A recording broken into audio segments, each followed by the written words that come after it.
Assalamualaikum warahmatullahi wabarakatuh. Perkenalkan, nama saya Siti Karimatus Solihah, bisa kalian panggil Bu Karimah. Selamat pagi anak-anak, bagaimana kabar kalian hari ini? Semoga sehat selalu dan selalu dalam lindungan Allah. Sebelum kita memulai pelajaran pada pagi hari ini, alangkah baiknya kita membaca basmalah terlebih dahulu. Bismillahirrahmanirrahim. Pada pertemuan sebelumnya, tentu kalian sudah mempelajari mengenai pembelahan sel yang terdiri dari meiosis dan mitosis, serta perbedaan di antara keduanya. Nah, pada pagi hari ini kita akan melanjutkan dari pembelahan sel mengenai gametogenesis. Adapun kompetensi dasar dari pembelajaran pada pagi hari ini yaitu 3.4 mengenai pembelahan sel sebagai dasar penurunan sifat dari induk kepada keturunannya. Setelah mempelajari gametogenesis ini, Ibu harap kalian memahami mengenai gametogenesis pada hewan, manusia, dan pada tumbuhan tingkat tinggi. Pada pagi hari ini kita akan membahas mengenai gametogenesis. Apa sih itu gametogenesis? Gametogenesis berasal dari dua kata. Yang pertama yaitu gamet yang artinya sel kelamin, dan genesis yang artinya peristiwa pembentukan. Jadi gametogenesis merupakan pembentukan sel kelamin, baik pada betina dan pada jantan. Nah, untuk lebih memahami mengenai materi gametogenesis ini, mari kita simak video berikutnya. Yang pertama, kita akan membahas mengenai gametogenesis pada hewan dan manusia. Pada hewan tingkat tinggi dan manusia terjadi proses pembentukan sel gamet pada jaringan organ reproduksinya. Gametogenesis merupakan proses pembentukan sel-sel gamet di dalam tubuh makhluk hidup. Proses pembentukan sel kelamin jantan atau sperma yang terjadi di dalam testis disebut spermatogenesis, sedangkan di dalam ovarium terjadi pembentukan sel kelamin betina atau ovum yang disebut oogenesis. Nah, asal mula sel gamet pada sebagian besar organisme hewan adalah dari germ plasma atau primordial cell gamet atau sel gamet primitif. Mulai terlihat pada minggu keempat kehamilan, akan tetapi belum dapat dibedakan antara yang betina dan jantan. Kemudian akan mengalami diferensiasi menjadi spermatogonia dan oogenia. Gametogenesis pada hewan dan manusia terbagi menjadi dua, yaitu spermatogenesis dan oogenesis. Yang pertama kita akan membahas mengenai spermatogenesis. Spermatogenesis merupakan proses pembentukan sel gamet jantan atau spermatozoa. Di mana sih terjadinya spermatogenesis?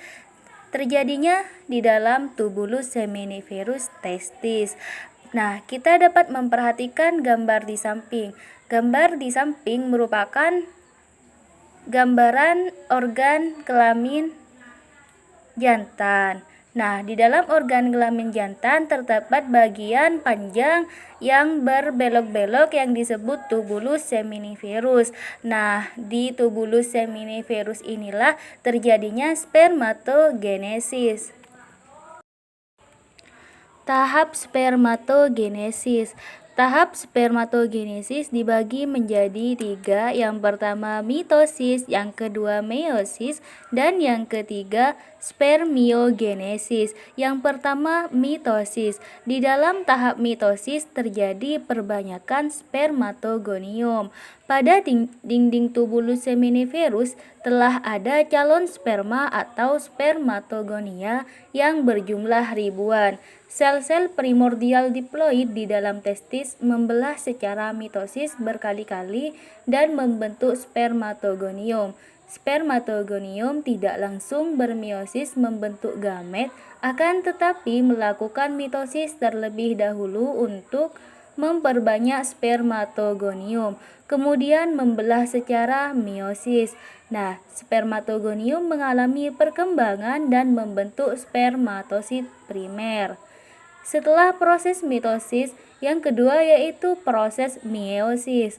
Meiosis dibagi menjadi dua, meiosis 1 dan meiosis 2. Pada tahap meiosis 1, spermatosit membelah secara meiosis menghasilkan dua buah sel spermatosit sekunder yang haploid. Sedangkan pada meiosis 2, tiap sel spermatosit sekunder membelah secara meiosis 2 menghasilkan 4 spermatid. Tahap yang ketiga yaitu spermiogenesis. Spermiogenesis merupakan peristiwa perubahan struktur spermatid dan pemasakan menjadi spermatozoa atau sperma yang dewasa.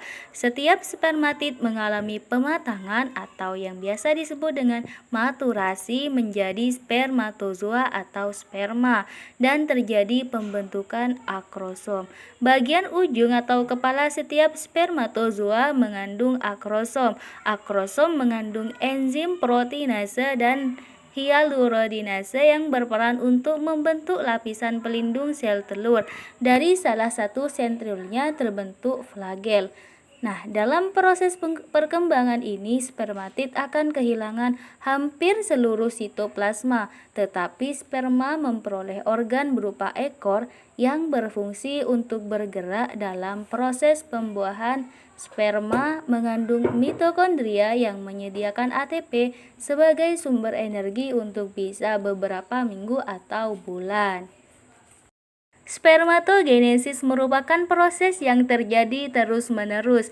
Pria normal rata-rata menghasilkan 1000 spermatozoa per detik, yaitu 30.000 miliar per tahun. Pada manusia, satu kali siklus spermatogenesis berlangsung 65 hari, sedangkan pada tikus 34,5 hari. Untuk lebih memperjelas proses spermatogenesis, mari kita simak gambar berikut, yaitu yang pertama sel primordial sperma yang bersifat diploid di dalam testis membelah secara mitosis berkali-kali dan akhirnya membentuk atau menghasilkan sel spermatogonium yang diploid. Kemudian sel spermatogonium mengalami perkembangan dan membelah secara mitosis membentuk spermatosit primer. Kemudian spermatosit primer mengalami pembelahan secara meiosis 1 dan menghasilkan dua buah spermatosit sekunder yang haploid. Jika kalian perhatikan antara kromosom pada spermatosit primer dan sekunder tentu berbeda, karena pada tahap meiosis 1 terjadi reduksi. Reduksi merupakan pengurangan jumlah kromosom. Nah, yang awalnya diploid masing-masing akan memisah. Pada tahap meiosis 1 juga terjadi pindah silang yang nantinya akan menimbulkan keanekaragaman. Pernahkah kalian memperhatikan saudara sekandungmu? Tentu tidak ada yang sama persis, bukan? Kecuali kalau mereka kembar identik. Kemudian setiap spermatosit sekunder akan melanjutkan pembelahan secara meiosis 2 dan masing-masing menghasilkan dua spermatosit sehingga pada akhir meiosis 2 dihasilkan 4 buah spermatosit atau spermatid. Oogenesis. Oogenesis merupakan proses pembentukan gamet betina. Pembentukan gamet betina atau oogenesis berlangsung di dalam ovarium, organ kelamin betina. Perhatikan gambar di samping. Gamet betina atau ovum dibentuk di dalam satu paket sel yang disebut folikel yang terdapat di dalam ovarium. Folikel disusun oleh satu sel yang dapat bermeiosis disebut oogonium atau sel induk ovum yang mempunyai kromosom diploid. Oogonium ini dikelilingi oleh Satu lapis sel folikel yang akan melindungi dan memberi nutrisi sel telur yang dewasa. Oogenesis akan bermitosis dan berkembang menjadi sel yang siap bermeiosis, yang disebut dengan oosit primer. Oosit primer akan mengalami pembelahan meiosis 1 menjadi oosit sekunder dan badan kutub primer. Kemudian, pada akhir meiosis 2, dari oosit sekunder dihasilkan satu sel oosit dan satu badan kutub sekunder. Sedangkan dari badan kutub primer menghasilkan dua badan kutub sekunder. Jadi, oosit primer mengalami pembelahan meiosis dan menghasilkan satu ootit atau sel telur dan tiga badan kutub. Dalam pembelahan meiosis 1, oosit primer menjadi oosit sekunder. Pembagian sitoplasma tidak sama sehingga menghasilkan satu sel besar yang disebut oosit sekunder dan satu sel kecil yang disebut badan kutub primer. Begitu pula pada saat meiosis 2 atau oosit sekunder menjadi ootit. Oosit sekunder yang mengalami hampir semua sitoplasma dan kuning telur membelah secara tidak sama membentuk sebuah ootit besar dan sebuah badan kutub sekunder yang berukuran kecil. Pada saat bersamaan, badan kutub primer membelah menjadi dua badan kutub sekunder. Selanjutnya, ootit akan mengalami pertumbuhan dan perkembangan menjadi sel telur yang masak, sedangkan tiga badan kutub sekunder akan hancur. Telur merupakan sel yang paling besar karena telur merupakan sumber persediaan makanan, ribosom, RNA, dan komponen sitoplasma lainnya untuk membantu perkembangan embrio. Tahap oogenesis pada manusia. Tahap oogenesis pada manusia meliputi dua tahap. Yang pertama prenatal dan yang kedua tahap postnatal. Yang pertama prenatal. Nah, pada tahap prenatal ini, pematangan sel benih gamet dimulai sejak janin atau kehamilan bulan ketiga. Sel benih gamet atau primordial germ cell berkembang menjadi oogonia. Oogenia berkembang melalui mitosis menjadi oosit primer. Kemudian, proses mitosis akan berhenti sampai prapubertas. Setelah tahap prenatal dilanjutkan pada tahap postnatal. Pada tahap postnatal, oosit primer berkembang dan membelah menjadi polar bodies dan oosit sekunder. Oosit sekunder berkembang menjadi ootit yang di dalamnya juga ada satu polar body dan pada saatnya ootit akan berkembang menjadi ovum. Ovum diovulasikan, sedangkan polar body membelah menjadi dua anak polar body. Bila terjadi fertilisasi, ovum akan mengalami meiosis secara sempurna. Sedangkan bila tidak terjadi fertilisasi, ovum akan rusak dalam waktu 24 jam. Adapun perbedaan antara oogenesis dan spermatogenesis. Pada oogenesis merupakan proses pembentukan sel gamet betina atau sel telur.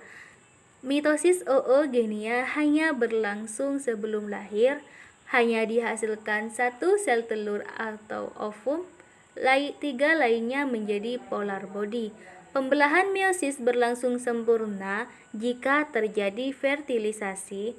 Sel telur kaya sitoplasma dan cadangan makanan, sedangkan pada spermatogenesis merupakan proses pembentukan sel gamet jantan atau spermatozoa.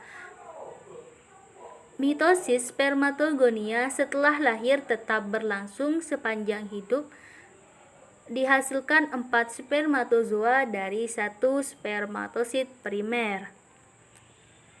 Gametogenesis pada tumbuhan tingkat tinggi. Sama halnya seperti manusia dan hewan, tumbuhan juga membentuk gamet loh. Proses gametogenesis pada tumbuhan tingkat tinggi dibagi menjadi dua. Yang pertama mikrosporogenesis dan megasporogenesis. Apa beda keduanya dan bagaimana saja tahapannya? Yuk kita bahas yang pertama, yaitu mikrosporogenesis. Mikrosporogenesis merupakan proses pembentukan gamet jantan yang terjadi di dalam kepala sari.